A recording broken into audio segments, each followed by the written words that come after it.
Hey YouTubers, and welcome back to my YouTube channel, Master That English, where we understand, analyze, and interpret the important texts and concepts that may be part of your English curriculum.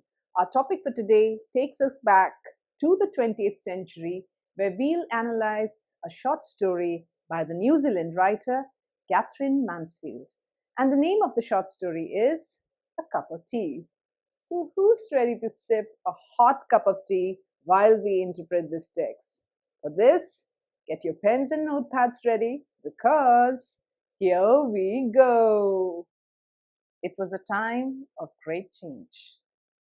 This is what 20th century was primarily like. By the very onset, people wanted to explore and come up with new things. We had foreign writers coming up from different places who wanted to talk about their own techniques and their own representations of what they thought about culture and how they experienced this new world around them, especially in the literary world, London. This was a world where Ezra Pound said it all as the modernist age was all about, which was make it new. And sure did they want to make it new by using new techniques and experimenting with new forms of writing. One form that gained a lot of popularity during this time was the short story. A short story was a little less than a novel and a little more than just a small work, like a poem. It was definitely dealing with the idea of exploring more about the character than about the events, which is why short story mainly featured the microscopic elements that were present in a work. To explore this, writers definitely did explore more aspects pertaining to the psychological aspects. And the modernist writers like James Joyce, Virginia Woolf, and Katherine Mansfield wanted to explore this side of the perspective. When you read their works initially, you definitely get to see that psychological perspective, where a very interesting technique was being used as a form of writing. This form of writing was explored through the technique stream of consciousness, which is where the writer gets to explore the inner thoughts of a character in terms of what they're thinking, what are they contemplating, and what are the inner mood swings that individuals go through when they interact with the external world around. This was necessary because it definitely does help an individual to become more empathetic by understanding the other person's perspective or point of view. This empathetic perspective was important because it allowed an individual to understand with the inner threads and opinions people held, which they were not really able to express openly when they were conscious about the world around them. This trend was very much popular in many of the writing forms. The short story that we are dealing with, which is A Cup of Tea, has a very interesting title. It speaks about a social event that we all are, some way or the other, adapted to. Sipping a cup of tea is like having a very close beverage with people around who you are associated with. What is Katherine Mansfield trying to associate here with? Is she wanting to tell something more to a reader? Does she really want the reader to reflect on something while you're reading this short story? These are questions that we explore as we read this particular short story. What is interesting about the short story are the three prime characters that are used. Since it's a short story, the characters in it are very limited to just three in number. What we explore about these characters is the way in which they express themselves and how they react to the social scenarios around them. Let us first quickly explore what is this short story all about. Imagine yourself as a rich, affluent, aristocratic woman. You happen to go for your daily chores. Where would you go? Obviously, you're going to go to the best street where things are according to your taste, preferences, And that is exactly what our protagonist, Rosemary, does in a bright summer morning. She goes to a street, and this is a street that is only meant for people belonging to her social strata, that is, upper middle class. She happens to go here, explore the place. There are two destinations that she actually lands up in. First, she goes to a florist's shop. In this particular shop, what you explore is the manner in which she's choosing the flowers. She seems to be well adapted in terms of the shape, the kind of texture, the kind of aesthetics a flower requires in order to be purchased by an individual. So she definitely ignores the flowers that are not so good in aesthetics and prefers the ones that are more appealing and good to look at. From this destination, she now moves on to an antique shop. This shop has something very valuable waiting out there for her. And what she explores in this valuable is the beauty and aesthetics with which it has been decorated. But while she is contemplating whether or not she should buy this because it happens to be a very beautiful and expensive box, she is seemingly distracted by something outside. And while she does that, standing and reflecting, she happens to come across a woman who suddenly requests her for some money. And this money is just to have a cup of tea. When we look at the portrayal of the second character, we can understand that this character is not seemingly from the same social background that the protagonist is belonging to. She is definitely coming from a lower strata of the society. And this is where we notice that a protagonist seems to have a sudden burst of need and desire to help her do the philanthropic deeds that people of this social group usually do. And the best way to do that is to give her a warm hospitality at her place. So she invites this lady to her place where she provides her the warmth of a very good beverage, that is a cup of tea, and she lets her relax while she is sitting with her. But before they could start their conversation, this conversation is suddenly interrupted by the entry of the third protagonist. Do you want to know who that third protagonist is? And that third protagonist is the husband. When the husband happens to look at this young lady who's sitting there with his wife, sipping a cup of tea, he seems to be very, very disturbed. And this idea of discomfort can be noticed when he requests his wife to talk to him in private. While they're communicating, you get to see how the husband doesn't seem to approve of the very invitation that this lady has given to this young lady. And in the process, he's able to convince his wife that she should have just limited her help to the street and not brought the lady all the way to the house. What's interesting to see is the way the husband gaslights his wife into thinking exactly the way he thinks. And the way the man is able to do this is by telling her that this lady is seemingly more beautiful than her. A sense of insecurity within this lady. And the next act that she does is she provides some kind of monetary compensation to the young lady and asks her to leave. But our short story doesn't end there.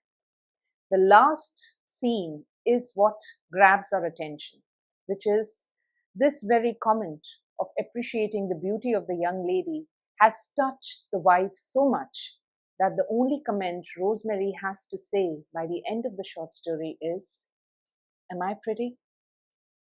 This is what tells us about the insecurity the women in the upper class experience when the aesthetics and the standards that they have to follow are not up to the mark, which men seemingly seem to understand way better than other people can do.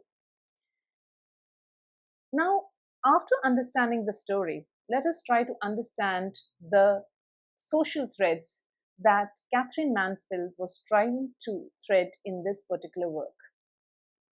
The way you look at it, this is definitely representing a social aspect in political terms, where you understand the very essence of commodity, how an individual is able to claim his superiority through the very possession of commodity. And commodity gains importance by the very act of the money equivalence that it is given. Let's say if you go to a florist shop, which Rosemary did in the starting. Now, the value of a flower is definitely less than that of an antique box. She is able to assert her superiority with the little pennies she has in her purse by buying the cheap commodity. But what about the expensive commodity? Is she really able to buy the commodity immediately, just as she is able to buy the flowers from the nursery? That is something that we have to think. Whenever a helplessness persists within ourselves regarding a commodity that we cannot possess, we feel as if we are losing that very aspect of power and control. And whenever that happens, the very thing that individuals experience is the idea of reflection. How many of us don't do that? We procrastinate at times when we think nothing is going right, because we always seem to feel as the nostalgia is the best way of healing ourselves. This is what even the protagonist does. She cannot bear the thought that the very act of purchasing this antique box requires a prior permission. Who is going to give her that permission? This is something which is not delivered initially in the story, but it is gradually that we understand the very notion of how helpless an individual feels when he or she is not able to buy the things that they actually want to buy, because they have no self-autonomy. They're not independent. But the thread of the commodity notion continues in this short story ahead. From the flower, we now shift to the poor lady who is asking for a cup of tea.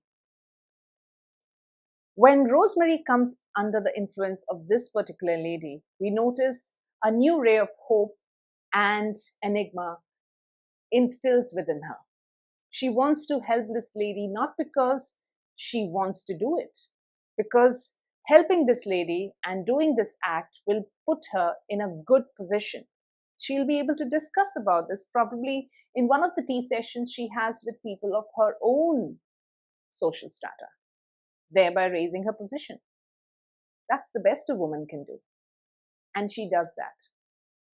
But this idea of glorifying herself in the act of philanthropy does not really work out as effectively as she thought it would.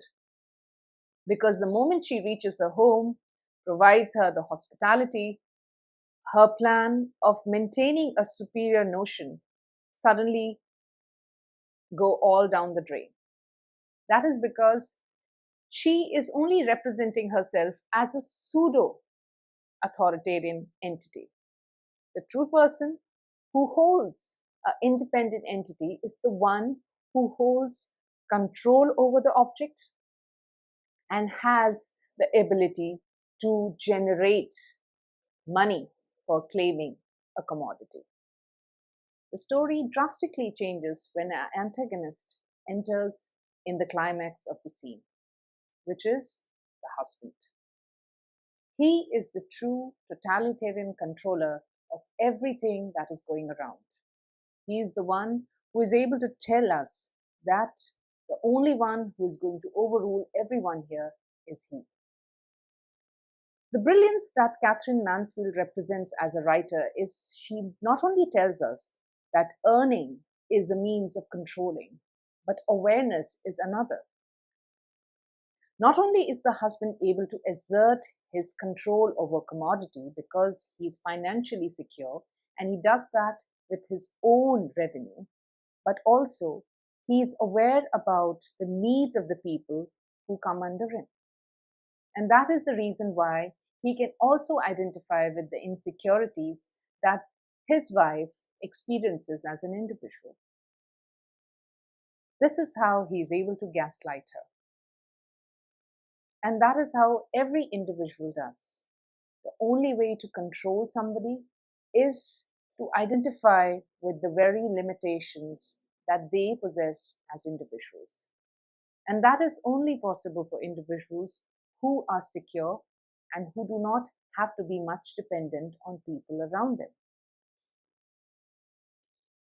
To a certain level, this work is an impressionistic methodology in which we are really able to explore about the way in which people are seemingly influenced by the aesthetic charm of things.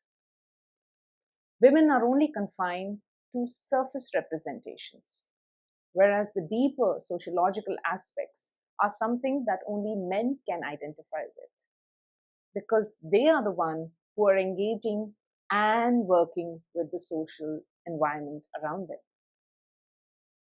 Women can also achieve this if they sociologically understand their position as individuals.